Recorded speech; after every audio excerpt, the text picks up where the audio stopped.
It's obvious that you're only being nice to me and taking care of me because you want me to put you in my will. You're not getting a dime. What? Take a look at yourself in the mirror. You need to take better care of yourself. You're so attractive. What is this letter? Trouble Busters! Why me? You're the only one that I can trust to take good care of my mother. Please. She tripped while I was out for a walk and she hurt her back badly. She's gonna be in a wheelchair for some time. I see. She injured herself quite badly then, but I'm not sure if I'll be able to help her out. I have a full-time job and it's not possible for me to be with your mother all day long. Would you consider quitting your job? What? How can you ask me to do that? I love my job. You don't need to leave permanently. Could you just take some time off until my mother gets better? I understand, but it's easier said than done. Can't your sister take care of her? They live together, so it makes the most sense. I can't rely on my sister Mia. You know how she is. But she doesn't even work. She has a lot of time on her hands. It won't work. You do remember why her ex-husband left her, right? She didn't do any of the housework and her husband at the time got sick and tired of her. You can't expect someone like that to take good care of my mother. Her room in my mother's place is a complete mess too. She can't be trusted. But your mother doesn't like me. This is a good opportunity for you to get along with her. She will be so grateful to you that she'll put you in her will. She's barely touched the money that our father left her, so there's plenty to go around. I'm not interested in her money. Great, then you'll help her, won't you? My name is Melanie, and I'm married to my husband, Sean. I could see why Sean wanted me to take care of his mother. His sister Mia was unreliable. I wasn't keen on taking time off of work, but this was important to him, so I decided to help take care of his mother until she recovered. I wasn't looking forward to it, though, because his mother and I didn't get along at all. The following day, I went over to my mother-in-law's house to take care of her. 10 seconds at her house, and I already wanted to leave. What are you doing, Melanie? You won't find the kitchen knives there. Could you please tell me where they are? It's not rocket science. Figure it out. If you can't, that means you're pretty stupid. I don't understand why it's taking you so long to find the knives. I don't know why Sean suggested that you come and help me. You're completely useless. Hurry up, Melanie. I'm starving. You came to take care of me, right? Why do I need to order you around like this? Sean's mother was being super difficult. Are you unhappy about something? I hope that the lunch I prepared for you tastes okay. It's disgusting!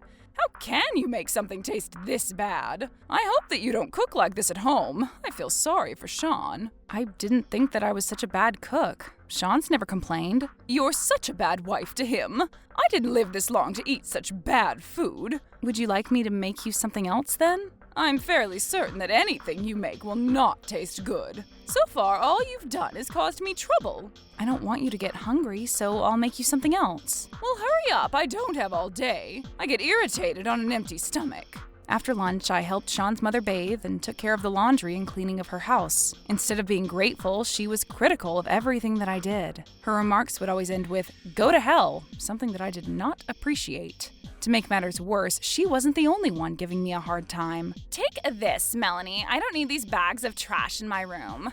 So much garbage. Get them out of here. After that, Sean's mother complained to me about all the garbage bags in the living room. What is all this trash doing in my living room? I was both mentally and physically exhausted as I made my way home. This is not what I signed up for. I was being treated like a servant. Both Sean's mother and his sister didn't respect me at all. It was then that I regretted my marriage to Sean. Sean and his family were bullies, and none of them treated me well. I was forced to take care of Sean's mother and also deal with his awful sister. And once I got home, I had my own house to clean and Sean to take care of. It was an absolute nightmare. It's so unfair that Sean lazes around the house while I'm left to do everything on my own. My chest hurts and I'm having trouble breathing. I couldn't sleep well at night because of the aches in my entire body. And during the day, I was busy taking care of everyone else but myself. I could feel my health deteriorating as the days went on. Ouch. I can't get up. You're so desperate, Melanie. I only put up with you because you're Sean's mother. What? I only agreed to take care of you because Sean asked me to. Do you really? Melanie, you disgust me. Ouch, you're hurting me. Please stop. Why are you doing this to me? Because you act like a goody two-shoes all the time and it annoys me. I know why you're here. What do you mean by that? It's obvious that you're only being nice to me and taking care of me because you want me to put you in my will. You're not getting a dime. What? I'm not giving you my money, but I still expect you to take care of me as Sean's wife. If you can't do as I say, I'm going to make sure that Sean hears about it from me. There's no need for you to treat me this way. You must be disappointed about not getting any of my inheritance, but you still need to work hard for this family. I was shocked by my mother-in-law's words. It wasn't about her inheritance for me. I was doing this for the family. Why would she assume that I took on this role for selfish reasons? I was feeling down, so I got everything done more quickly than usual and went home. I told Sean about my conversation with his mother. I didn't want there to be a misunderstanding about why I was taking care of her, and I needed him to clear the air. I wasn't sure how to put my feelings into words. I was stuck. Whose shoes are those? Oh, this couldn't be good. I snuck upstairs to our bedroom to check on Sean. What is your wife doing home? You told me that she was out today. What are you doing home? Aren't you supposed to be taking care of my mother? I wasn't feeling well, so I came home early. But now that I'm home, I feel much worse. What are we going to do about this, Sean? You told me that everything would be fine. This isn't what it looks like. You have nothing to worry about. Why are you both sweating so nervously then? Shut up, Melanie. I'm the victim here. What are you talking about? Don't you get it? You're no longer the woman that I married. I feel no attraction to you. So you're saying that the reason you gave justifies your cheating? I've never heard anything so stupid. Shut up, Melanie. This is all your fault. You barely get the housework done, your cooking sucks, and you don't make the effort to look nice at all. How can you say that to me? Have you taken a look at yourself in the mirror lately? You're so undesirable, Melanie. This is insane. I can't do the housework all by myself when I'm with your mother all day long. Why don't you see that? You never offer to help me out. I want to be married to the perfect wife, and you're far from perfect. If you love me, you should make the effort, even if it is hard. If you can't do it, it means you don't love me enough. Do you get it? You're not making any sense. I'm taking care of your mother because I love you. You don't understand how hard it's been for me. Your mother and sister are horrible to me. From where I'm standing, you're not trying hard enough. Mom complains about you all the time. She said that you're after her money and that you do a crappy job of taking care of her. I can't believe that she would say that about me. I don't deserve any of this. And at that moment, I knew that my marriage with Sean was over. I didn't care about protecting my marriage anymore. I wanted out. You finally understand how me and my family feel about you. This isn't an affair, Melanie. You don't get that, do you? That evening, I cried by myself in the living room. I didn't understand why this was happening to me. I cried till I had no more tears left. I was trying so hard for my family, but it all backfired. How could Sean betray me like this? See you soon, Sean. Yep, see you soon. I can't believe that you made your poor wife take care of your mother while you're out having fun with me. You devil. I guess, but Melanie loves me too much to leave me. Poor woman. I'll call you. I'm starving. Melanie, is breakfast ready? Melanie, where did she go? What is this? Huh? I'm exhausted, and I can't make any more effort to please you. And most of all, I'm no longer in love with you. I'm leaving you. You forced me to take care of your mean mother and cheated on me while I was suffering. I have no respect for you anymore. I'm cutting you out of my life. It was nice knowing you. So long. You will be punished for your crimes. I'm blocking your number from my phone, and you'll be hearing from my lawyer. She really blocked me. I can't believe this. She has some nerve. It looks like Sean read my letter. After I spent an entire night crying, I decided to get revenge and move on. I wasn't going to forgive Sean. Trouble busters. Sean, what is going on with Melanie? Why isn't she here today? That's what I thought. What do you mean? She better not have quit on me. Well, What is it, Sean? Tell me. she saw me and What? She found out about your affair, you idiot! I didn't think that she would come home so early. If you hadn't abused her, she would have stayed here longer and I would have gotten away with it. Don't blame me for your mistakes. Melanie told me that you and Mia were bullying her. I didn't expect her to throw in the towel and come home early. You shouldn't have been so reckless. Why would you invite your lover into your home? Now that Melanie's gone, there's no one to take care of you. Either take care of yourself or have Mia help you. You know how unreliable Mia is. How could Melanie desert me like this? This is unforgivable. You need to bring her back here. If need be, I'll put a leash on her. She needs to take care of me like she promised. It's her duty as your wife. You're right. I'll convince her to come back. Before you go and do that, I need you to vacuum the house and make me breakfast. I need to go to work now. Ask Mia. Depending on how you treat me now, that amount of money you'll receive when I die will differ. You should see this as an opportunity. If you take good care of me now, you'll be well taken care of when I die. Okay, fine. Can you make me some eggs and ham? I'll try my best.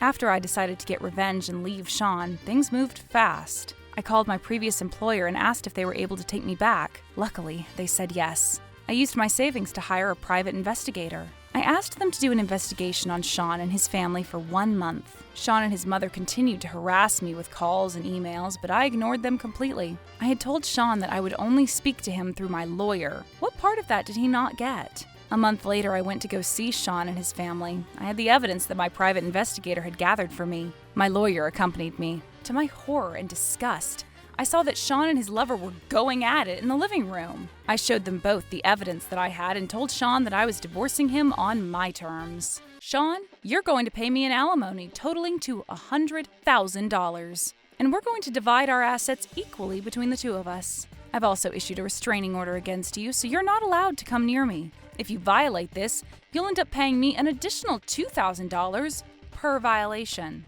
And Ariel, you owe me $20,000. I issued a restraining order against you too. Same as Sean. If you violate this, you'll end up paying me an additional $2,000 per violation. How can you ask me for so much money? It's not fair. I thought that you were okay with me cheating on you. Don't we have an open marriage? We don't, and I've never been okay with you cheating on me. You tend to comprehend situations in ways that only suit you, which makes you extremely selfish. You can't do this to me. The punishment doesn't fit the crime. That's right. It's insane that you're asking me to pay you money. If you don't agree, you can go to the police. See if I care. But the minute you go and do that, I'm going to assume that you two have no intention of settling this privately, and I'll take you both to court. Court? You gotta be kidding me. You can't do this to us. The thing is that I can, and it will become a part of your official records. It won't look good if your employers find out about this. Worst case, they could fire you. I can't lose my job over this. That would destroy me. I bet it would. $100,000 is a lot of money. Can't you lower the amount? I can't and I won't. We can discuss this in court. Either you ask the court to lower the amount that I'm asking for and risk your employer finding out, or agree to the amount and settle this privately so that it won't be on your records. What's it going to be, Sean? Your mother is going to give you a lot of money when she dies, so it's not such a difficult decision. I'm sure that she'll give you $100,000 if you beg her for it. I suppose, but it's still a lot of money. I see. Then, Alan, could I please ask you to take this to court then? Hold on, let me think about this some more. I'll pay the money, so please don't take this to court. Wise choice, Sean. Why is this happening to me? Oh. You both committed a crime, and so you will be punished. That's how things work. I still wasn't satisfied, though, and my plan for revenge would continue. My private investigator told me that Ariel was engaged to another man, so I paid a visit to her fiancé and told him about the affair. Ariel's fiancé was furious with her and also sued her for an amount of $20,000, and he broke it off with her. He was a catch, so her bad for letting someone like that go. The two people that I detested and wanted to get revenge on the most were Sean and his mother. Their punishment was coming. I needed to be patient. The reason why I asked for $100,000 from Sean was because I wanted that to cause a rift between him and his mother. Wait a minute. You only inherited $25,000 from Dad? There's no need for you to shout. I can hear you just fine. You lied to me. I can't believe this. You said that you had around $500,000. Had I known that you were lying to me, I wouldn't have asked Melanie to take care of you. I never lied or alluded to the amount. You just assumed it. How am I supposed to come up with $100,000 then? That's not my problem. You should have never cheated on Melanie. Even if I had enough money to pay the alimony, I wouldn't. How can you say that to me? I'm your son. Why'd I even bother taking care of you then? You never took care of me. As my son, you should have, but you made Melanie do all the work.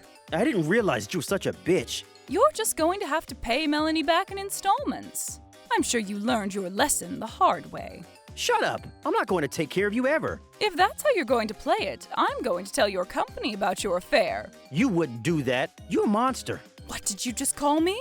Now I need you to make me something to eat. I'm starving. Let me just say this. Melanie took better care of me than this. Go to hell. What did you say to me, you old hag?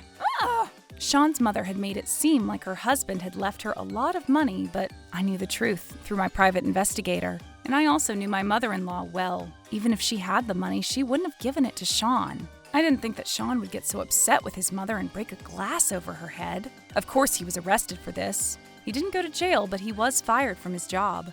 In the end, Sean ended up losing everything that he cared about. As for Sean's mother, because of her head injury, she was left paralyzed and had to remain in the hospital. She used up all her money to pay the medical fees. She had to sell her house for money, and Mia, who had been living there rent-free, had no choice but to move out. I became close to my lawyer Alan through all this, and we began to date. I could see myself being married to someone like him. He's intelligent and kind, and I was confident that he would make me happy. I'd like to let all the husbands out there know that it is not a wife's job to take care of their mother-in-law. If you take your wives for granted, it could come back to bite you in the ass, just like it did Sean. Trouble Busters!